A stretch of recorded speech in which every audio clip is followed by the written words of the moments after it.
Selamat pagi anak-anak. Pada kali ini kita akan belajar tentang perkembangbiakan tumbuhan secara vegetatif. Perkembangbiakan tumbuhan secara vegetatif adalah perkembangbiakan yang terjadi tanpa melalui proses perkawinan sel kelamin jantan atau benang sari dan sel kelamin betina atau putik. Perkembangbiakan vegetatif dibagi menjadi dua.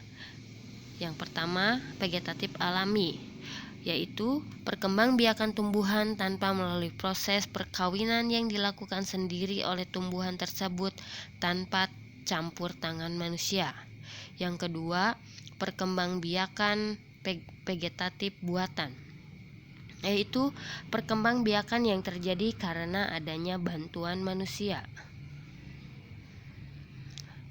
Macam-macam perkembangbiakan vegetatif alami. Yang pertama ada tunas, spora, umbi batang, umbi lapis, akar tinggal atau rizoma, tunas adventif, geragih atau stolon. Tunas. Perkembangbiakan dengan tunas artinya tunas yang tumbuh dari pangkal tumbuhan induk tumbuh menjadi tumbuhan baru. Tunas yang tumbuh menjadi tumbuhan baru tersebut akan membentuk rumpun pohon karena jarak tunas yang berdekatan dengan induknya. Tumbuhan yang berkembang biak dengan tunas contohnya ada bambu, pisang, tebu.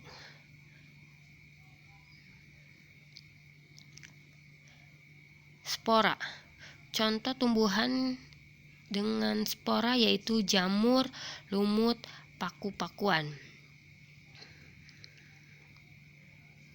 Spora adalah inti sel yang berubah fungsi menjadi alat perkembangbiakan. Ukuran spora sangat kecil dan bentuknya seperti biji. Spora terletak pada kotak spora atau disebut juga dengan sporangium. Tumbuhan yang berkembang biak dengan spora antara lain tadi sudah disebutkan ada jamur, lumut, dan paku-pakuan. Umbi batang.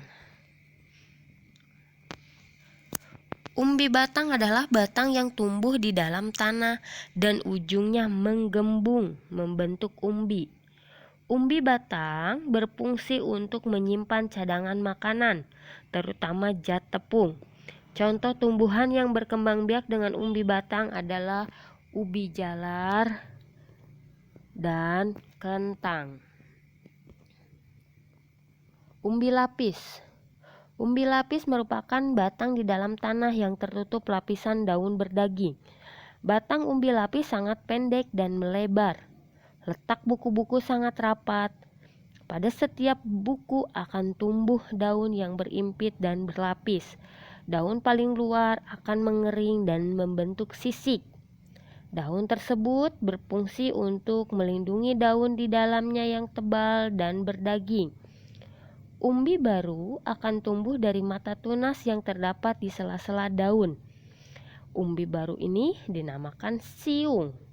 Contoh tumbuhan yang berkembang biak dengan umbi lapis yaitu ada bawang merah, bawang putih, bawang bombay, bunga bakung, dan bunga lili.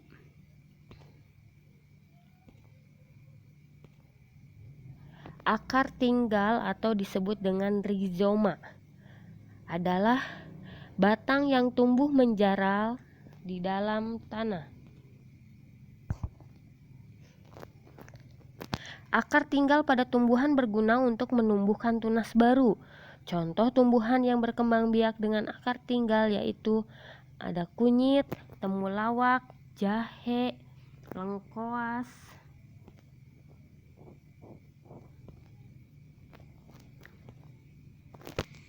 Selanjutnya yaitu tunas adventif.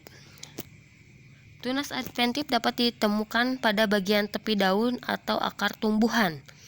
Tunas adventif adalah tunas yang tumbuh selain pada ujung batang dan ketiak daun. Tumbuhan yang berkembang biak dengan tunas adventif antara lain sukun, buah kesemak, dan cocor bebek. Yang terakhir adalah geragi atau stolon. Adalah batang yang tumbuh mendatar di atas permukaan tanah. Pada ruas-ruas batang terdapat akar yang akan tumbuh menjadi tunas baru. Tunas-tunas baru yang terbentuk akan tumbuh menjadi tumbuhan baru yang bergabung pada induknya.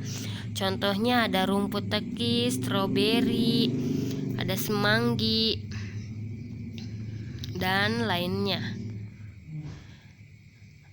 Itu adalah pembahasan tentang tumbuhan secara vegetatif. Selanjutnya yaitu macam-macam perkembangbiakan vegetatif buatan.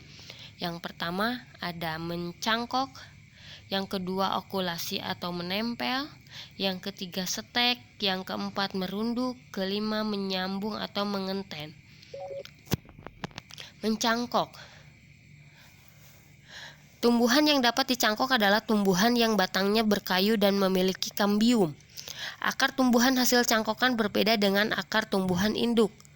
Akar akan tumbuh dari batang atau cabang yang dicangkok. Batang atau cabang ini dapat dipotong kemudian ditanam. Batang yang akan dicangkok dipilih batang yang lurus.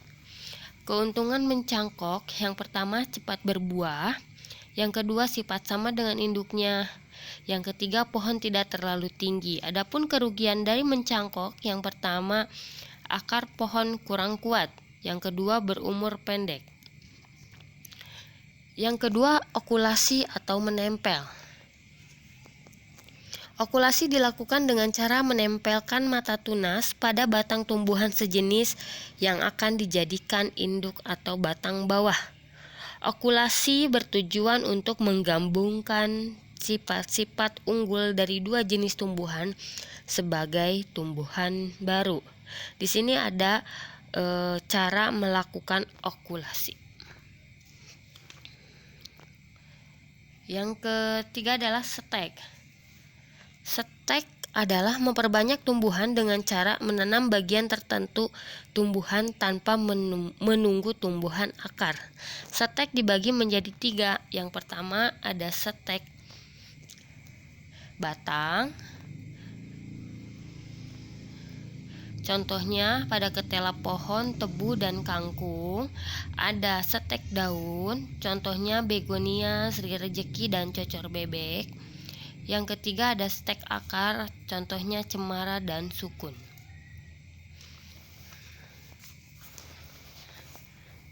Merunduk, contohnya arbei, apel, dan amanda. Tumbuhan yang berkembang biak dengan cara merunduk biasanya memiliki ranting yang rendah, panjang, dan mudah dibengkokkan ke tanah. Jika ranting tersebut dibengkokkan ke dalam tanah dengan ujung tersembul ke permukaan tanah, maka di bagian yang tertimbun tanah akan tumbuh akar. Setelah akar tumbuh baru ini kuat dan tumbuhnya kokoh, barulah dapat memotongnya dari tumbuhan induk. Kemudian tumbuhan ini dipindahkan ke tempat lain. Yang kelima adalah menyambung atau mengenten. Tujuan dari menyambung atau mengenten adalah untuk menggabungkan sifat-sifat tanaman yang baik atau unggul sesuai yang kita inginkan. Menyambung atau mengenten adalah cara perkembangbiakan dengan menggabungkan dua batang tanaman yang sejenis. Tumbuhan yang dapat disambung antara lain ada tumbuhan kopi, ada tumbuhan mangga, dan durian. Sekian penjelasan tentang vegetatif alami dan vegetatif buatan. Semoga yang kita bahas bersama-sama kalian dimengerti ya, dipahami. Sekian dari Ibu. Assalamualaikum warahmatullahi wabarakatuh.